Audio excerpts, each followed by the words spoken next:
Welcome back to another Deal of the Week breakdown. My name is Ricardo Carrillo. If you don't know me and you're new here, first of all, welcome. I appreciate you guys sticking around to watch my YouTube videos. But number two, I run a nationwide mortgage lending team, and we help our real estate investors scale their real estate portfolio across the entire US. At this point, we have done both residential and commercial. We've done over $500 million worth of real estate transactions. It's been phenomenal. I absolutely love being able to see where my clients are going in just different parts of the US.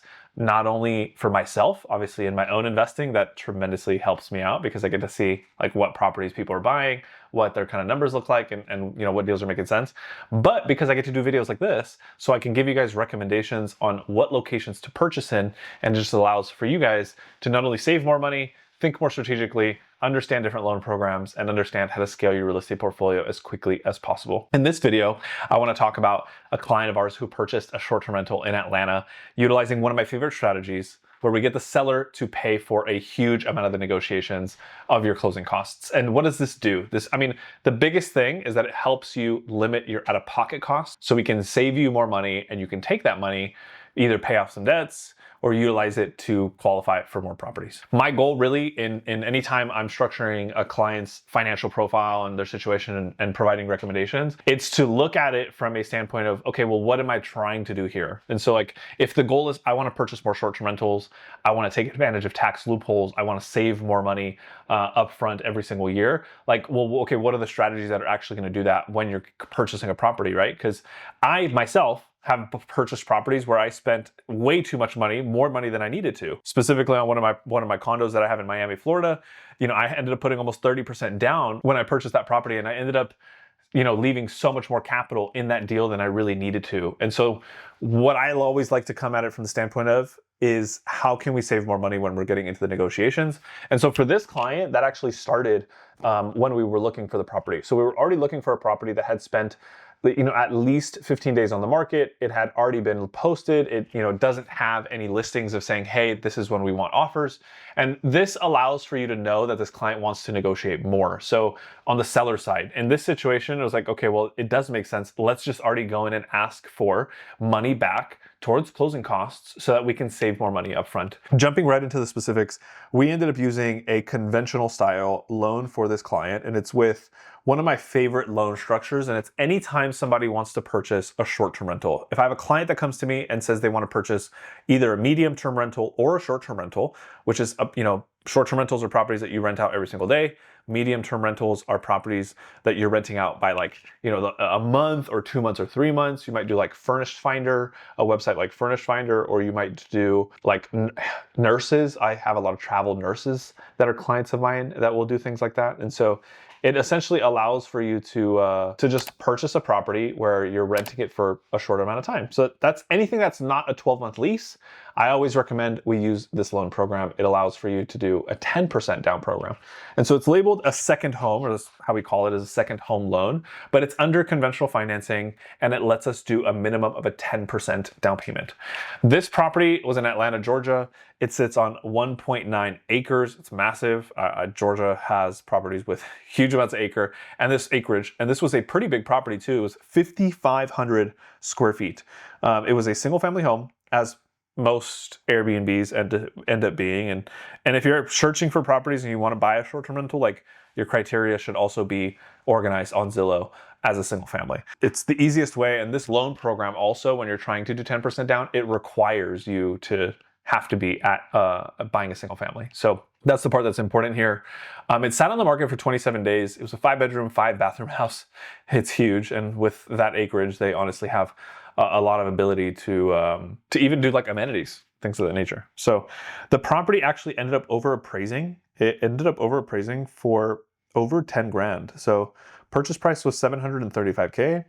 Appraised value was $745K. Now, I'll show you guys a strategy where I would have actually tried to increase some more money here in credits and what we were getting from the seller. And it's whenever you have a property that overappraises, you can actually ask for more money by just increasing the price and then asking for that money back in credits. It's something that I've actually done on my own deals. I've even submitted an offer at a higher sales price. So it was a property I was looking at that I submitted an offer on that was a $640,000 property. And when I submitted the offer, I submitted it 10K over with the $10,000 back in credits. Really easy strategy. That's kind of a little golden nugget for you guys. I do that on a lot of different deals. I recommend it to a lot of clients too, because the biggest piece is just making sure that the house appraises. So as long as the house appraises, then we're pretty much good to go. Down payment came in at 10% down.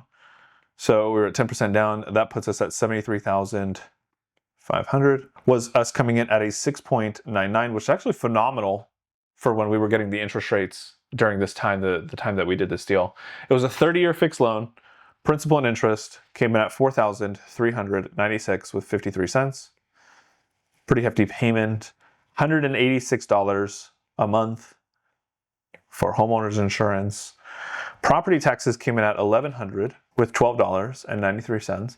And then monthly PMI. PMI is private mortgage insurance. Anytime you purchase a property where you're putting less than 20% down, you have monthly PMI. So it's basically a policy, an insurance policy that the bank gets in case you don't make your monthly mortgage payments. And that's why they make, of course, us as the end buyers have to pay for it. Total monthly payment is at $5,883 with 72 cents. Let's jump right over. So we have $5,800 for the payment. This property, honestly, for this size, would probably do over $15,000 a month for this investor. Total closing costs came in at $35,800, which is relatively hefty. Most of the time, I recommend budgeting about 3 to 4% for closing costs on any time we're looking at an investment property, a vacation home, anything that's not going to be an owner occupied, meaning you're not moving in. I always suggest budgeting for that, like for 3 to 4% number. That works for like the blanket of most states in your underwriting. And I also like making sure that when you're running numbers, you want to use a higher interest rate in your estimations. So this way you have more cash flow, right? Like every investor always likes more cash flow. We don't want less. So one of the things to think about, seller credits, which is what I was mentioning earlier, came in at $22,000 with $50. Now, again, had we used the strategy that I mentioned earlier, where we increase the price by 10 grand and get the 10 grand back in credits, we could increase that number to 32K, would have came in with even less money out of pocket, pretty close to just down payment. Adjustments and other credits was also $6,500 with 87. Put that here, 58. Now 58 cents. Adjustments and other credits are essentially something that at the time of the year that you're buying or closing on the property taxes are a little different. So sometimes, you have to pay the seller property taxes, or sometimes the seller has to pay you property taxes for the time of year that you're moving in. And then total out of pocket on this deal came in at $80,663 with 9 cents. So a whopping $80,000. We were only 10K over, really less than that, 7K over doing a 10% down payment. So we came super, super, super close to just doing a 10% down. I showed you guys the strategy that would have worked to be at 10% down. We increased the price by 10 grand.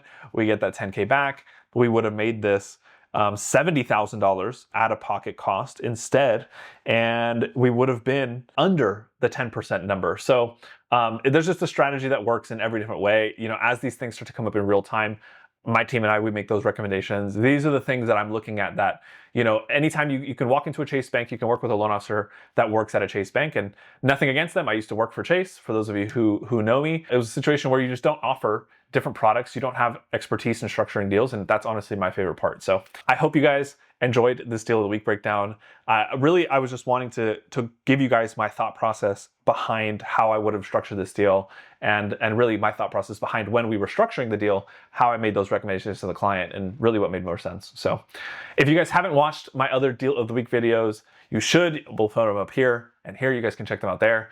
I appreciate you guys sticking around. Please like and subscribe the video if you've stuck around this long. You guys are amazing. I continue to get a ton of support for these deal of the week videos and my clients that are watching the deal of the week videos. I appreciate you guys as always. We'll see you guys in the next deal of the week.